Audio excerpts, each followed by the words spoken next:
Hey guys, Lisa Callaghy here to share with you a video on the course content for ESL Reading Smart. So in this video, I'm just going to show you all the different features of ESL Reading Smart course within Edmentum because things are different here than they were in the ESL Reading Smart program that we used prior to January of 2021. All right, so let's get started. Here I am logged in to a teacher's Edmentum Flex assignments page. She has already created her Flex assignment class. And from here, I'm going to click on new assignment so that I can get to the ESL Reading Smart course content. And then I'm going to view that course content and explain to you a little bit about what's available to you and to your students from that content. Okay, so once I'm on the create assignment page, I'm going to scroll all the way down to the bottom to where it says select content. I'm going to click on the subject area drop down menu bar and choose English as a second language. And then from here, I'm going to open up the ELL Foundations. Let me start with the newcomer. I'll open up that little briefcase.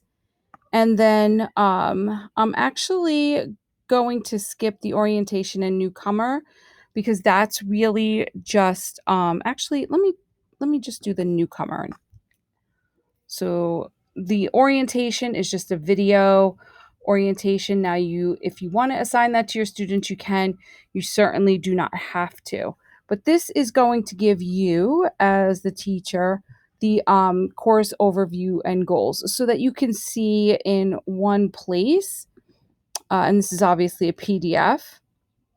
So you're basically printing out the course content and activities, or you can save this if you'd like to have it separately so you don't have to keep going in through Edmentum to see the different the course overview and syllabus. So it's a lot easier. So I just wanted to show you that. All right, so I'm popping back over and now I'm going to open up level 1 or 0.1. And then I'm going to open up the first activity called the classroom.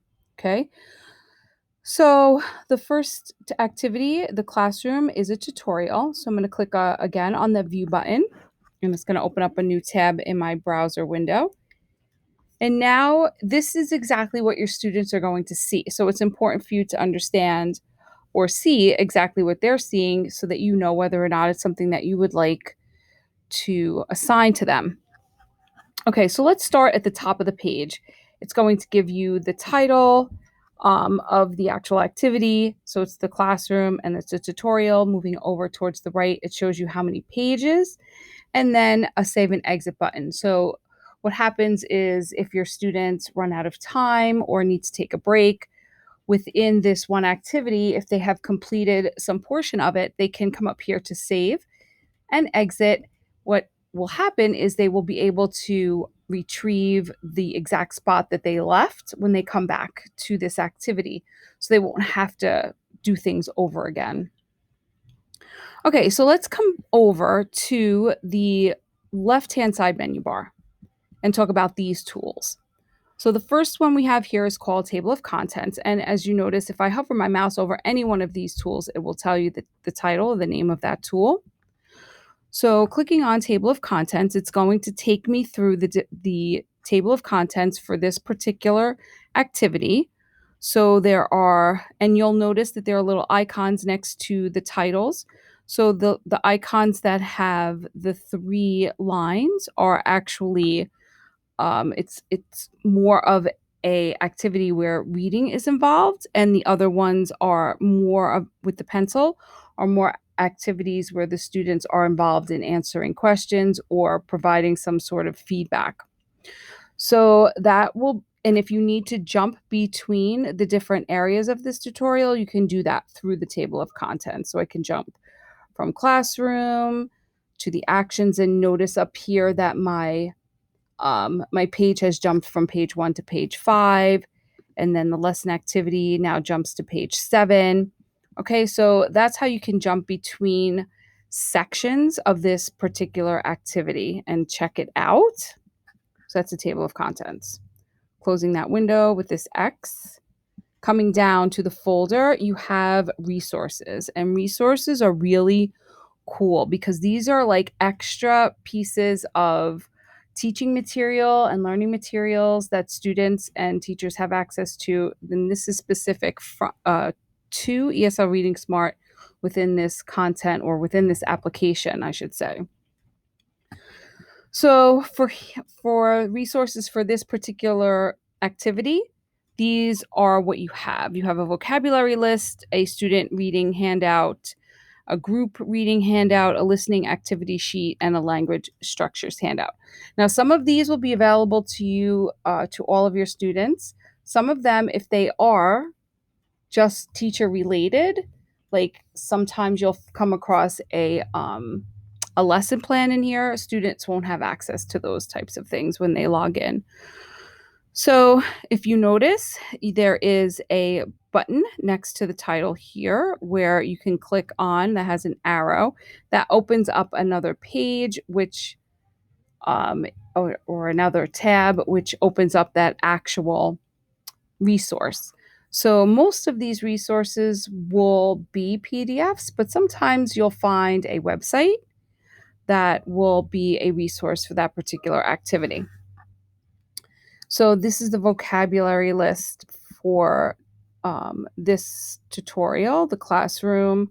There is a student handout. So the resource folder is a great place for you to find resources, extra resources related to the specific activity. Okay. All right. So next, you have the dictionary. So there is a dictionary that students can copy and paste a word, or they can simply type a word and look it up. Okay. And it does have there is a voiceover, so you're able to listen to the pronunciations per se. It doesn't necessarily translate. Okay. So you have that dictionary ability here. The next one you have is a reading tools um, piece. So what you're able to do is students can do this for themselves. They can slide on the narration tool, or they can slide on a click to speak tool. So this will help them if they need either one of these tools when faced with this activity. So that's available to your students. Next tool is the translate tool, where um, students are able to copy and paste words or sentences into this area here, this box. And up here, they're able to choose from a list of languages that they can have whatever they type or paste in this text box translated down here. It's not translated verbally, where you can hear it, but they can read the translations down here in the results area. So you have the translate. There is an audio recorder. So if you require your students, or some of the activities require students to record themselves, this is the tool that they would use to record themselves. And last but not least, you have a highlighter tool. So if students want to highlight, or maybe you ask them to highlight certain areas of the activities, they have this tool to use right here in their left-hand side toolbar. Okay, so going through the activities, you'll see that there are some audio buttons that they could choose to have the actual text read to them. It's not everywhere, but it does find its place in a lot of the ESL Reading Smart content to help your students with the reading. But the only problem is, obviously, this is in English, it's not in Spanish. So do with that as you will. You understand how that would work.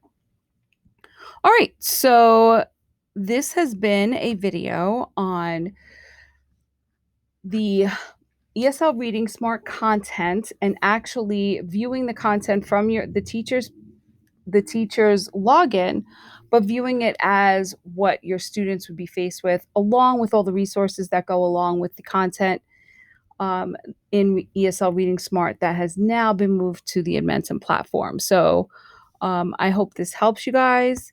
And my next video will be a short one on how to assign an assignment to your students. All right, guys, have a great day.